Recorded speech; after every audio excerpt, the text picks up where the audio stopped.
The first ditch went in on a Saturday, before the dew had burned off. Amos Reinhardt was 12 years old, cutting a curved line into the side of a dry Kansas hill with a spade taller than he was. He wore his father's old work coat, the sleeves turned back twice. The ditch did not run straight. It bent along the slope, like a thing following something only he could see. By noon, the neighbors on the Blue Stem Road had seen it. A boy, alone, carving crooked trenches into good pasture in the Flint Hills of Chalk County. They slowed their trucks. They leaned on the fence. Some of them laughed, not cruelly, just puzzled, the way you laugh at a thing that makes no sense. Amos did not look up. When his sister asked what the ditches were for, he said only that they followed the hill. He would not explain beyond that. Not to her, not to the neighbors, not to anyone. Nobody knew what the boy was planning, but soon enough they would. If stories of quiet wisdom, patience, and real farming lessons mean something to you, take a moment to subscribe. It helps these old ways find the people who still care about them. And tell us in the comments where you're watching from. We read every one. Chalk County sits in the Flint Hills, where the grass grows tall over shelves of limestone too shallow to plow. The Reinhardt place had stood there since 1901, a low house, a leaning barn, and 90 acres of pasture that rose and fell like a held breath. In summer, the air smelled of hot bluestem and dust, and the sky went the color of old brass by 4 in the afternoon.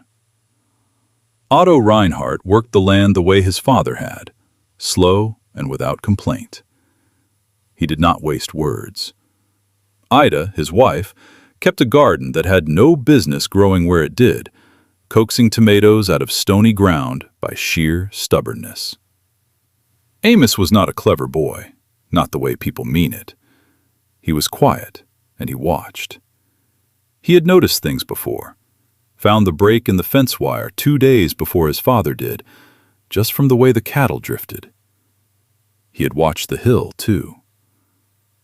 After a rain, the water left it fast, a whole storm gone off the slope in the time it took to cross the yard. The hill shed water like a tin roof. Nobody else seemed to mind. Amos minded. Word travels on a gravel road. By the second week, the ditches were a small joke in Chalk County. Wendell Dietrich farmed the next section over, a decent man with a loud laugh, and he could not make sense of it. He stopped his truck by the fence one evening and called out to the boy. "What are you digging for, son? Water? There's no water up there." Amos said the ditches were for the water. Wendell laughed, not unkindly, just baffled, and told him he had it backward, that ditches were for getting water off a field, not onto it. He told the story at the feed store, and the men there laughed too, and it went around. Otto heard all of it. He did not tell Amos to stop, and he did not tell the neighbors they were wrong. He watched from the barn door while his son cut another few feet of crooked ditch. Ida said nothing either. She kept a plate warm. Greta, his sister, was less patient. "They're just ditches," she told him. "The rain will do what it wants." He had learned it the winter before from Silas Voss. Silas was past 70, retired from the county extension service, with hands like knots of oak. He lived alone at the end of the North Draw, and Amos used to stop to split kindling for him on the walk home from school. One cold afternoon, Silas took him out back, to a hillside that stayed green longer than any other in the county, and asked if he'd ever wondered why. Amos said he hadn't. Silas showed him. Faint, curved lines ran across the slope, so old and grassed over you'd never see them unless you knew. Ditches, cut on the level, 40 years back. "Water falls on a hill and wants to run," the old man said. Give it a place to stop, and it soaks in. It stays. A hill that drinks its own rain doesn't go thirsty. He went inside and came back with a brochure, soft as cloth from handling. County Extension Service, contour furrows for pasture. Printed the year of the Great Drought. Then he showed Amos how to find the level line with a homemade wooden frame and a stone tied to a string, the plumb hanging true where the ground ran flat. The idea was older than the brochure, older than the county. Rain that falls on a slope runs downhill, and running water carries the soil off with it and takes the rest away before the ground can drink. A field like that stays a little thirsty even in a wet year. A ditch cut along the level changes the bargain. The water reaches it and stops. It has nowhere to run, so it waits. And while it waits, it sinks down and stays, cool and hidden, held in the soil like water in a sponge. Grass roots reach it long after the surface has gone dry. Amos could not have said it in those words, but he understood the shape of it. Catch the water where it falls. Make the hill keep what the sky gives it. It did not work the way he hoped. Not at first. The first winter, the ground heaved with frost, and half his ditches slumped and filled. In March he found them caved and shapeless, a season's work gone soft. He said nothing. He got the spade and started again, cutting deeper this time, keying the ends into the grass so they would hold. Then the cattle got in. They trampled a whole stretch along the west side, breaking down the banks he'd raised, and the next hard rain cut a raw gully through the gap. Amos studied that gully a long time. He learned to leave a low notch at the end of each ditch, a place for extra water to spill out gentle instead of tearing loose.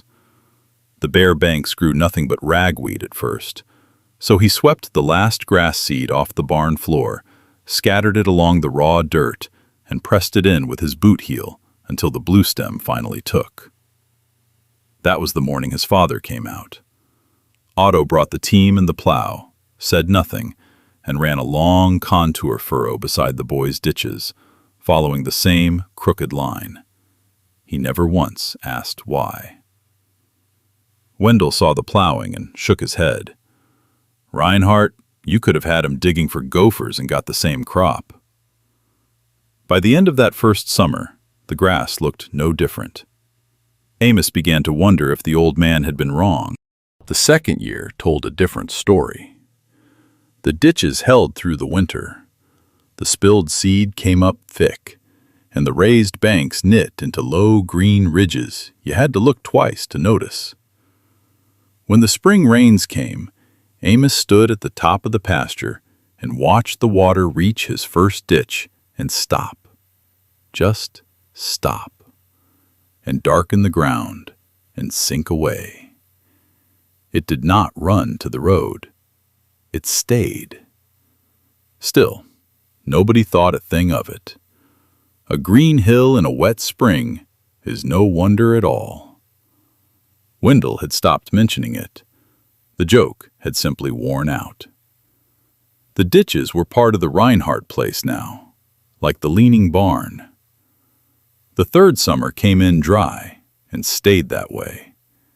May passed with barely an inch of rain. June brought none. The ponds pulled back from their banks and left rings of cracked mud, and the creeks in the low draws went to strings, then to stone. Old Silas rode over once, looked at the sky a long while, and said it had the same feel as 1936, the year the wells failed and the cattle bawled all night. The county agent drove the back roads posting notices. Water hauling. Rationing for stock. The blue stem, which should have stood green to a man's waist, went pale and brittle and stopped growing. At night the table was quiet. Rain would have sounded like coins on the iron roof. There was none. Amos walked his ditches in the last light every evening, checking the notches, though there was nothing left to catch. By the middle of August, it was the worst drought the county had seen in 60 years. The thermometer on the porch read 108 degrees. Whole hillsides had gone the color of a paper sack. Nolan Frey took it hardest. His pasture lay just over the ridge. Good grass in a good year, but it shed its rain the way every open hill does, fast and gone. By August, his grass was dust and his pond was dry. On a Thursday, he loaded 40 head of cattle, breeding stock his family had built up over 30 years, and hauled them to the sale barn because he had nothing left to feed them. He did it without a word. Half the county was doing the same. And then people began to notice the Reinhardt Hill. It was green. Not lush, the drought had touched it too, the high ground gone tan and dry. But along every one of those crooked ditches ran a band of living grass, curving across the slope like ribbon, grass a cow could eat. The little water the sky had given back in spring had soaked in and stayed, held deep where the roots could still reach it. The rain that fell on that hill had never left it. It never crossed the yard. A man driving the ridge road stopped his truck and just looked. Wendell Dietrich came over on a Sunday. He walked the length of the top ditch slow, boots raising little puffs of dust, and he did not laugh. He stood at the green edge of it a long time. "Where'd he learn this?" he finally said. It was not really a question. Otto tipped his head toward the north draw. Wendell nodded. He asked Amos one thing: how deep and how far apart, and the boy told him. Wendell took a stub of pencil from his shirt and wrote it on the back of his hand. The next spring there were curved ditches on the Dietrich place. The year after, on 2 more farms down the Blue Stem Road. Nobody made an announcement. Nobody called it the Reinhardt method. It just spread, quiet, the way water spreads once you give it somewhere to go. Amos never once said he had known all along. It wasn't in him. Silas Voss used to say a thing, out on that green hill of his, that Amos carried the rest of his life. A wise man doesn't fight the water, the old man said. He gives it a reason to stay. That was the whole of it. Amos hadn't beaten the drought, and he hadn't beaten his neighbors. There was no beating anyone. He had only paid attention to the shape of a hill, to an old man's patience, to a lesson 40 years buried in the grass, and then done the slow work while the rest of the county laughed. The real harvest was never the grass. It was the knowing. A hill can be taught to keep its water, and a boy can be taught to keep his patience, and both outlast any single dry year. What grew on that slope was never the point. What lasted was. The ditches are still there. Amos Reinhardt is an old man now, past 80, and he keeps them clear the way another man keeps a clock wound. After every rain, he walks the top of the pasture and watches the water reach the first ditch and stop and darken the ground and sink away to wait for the dry months. The hill is green. It drinks its own rain, and the grass along those old crooked lines grows a little deeper every year. Thank you for staying to the end of this one. If it moved you, leave a note in the comments. Tell us about a patient soul you've known, someone who saw what others missed. And if these stories mean something to you, subscribe, and we'll be here with the next one.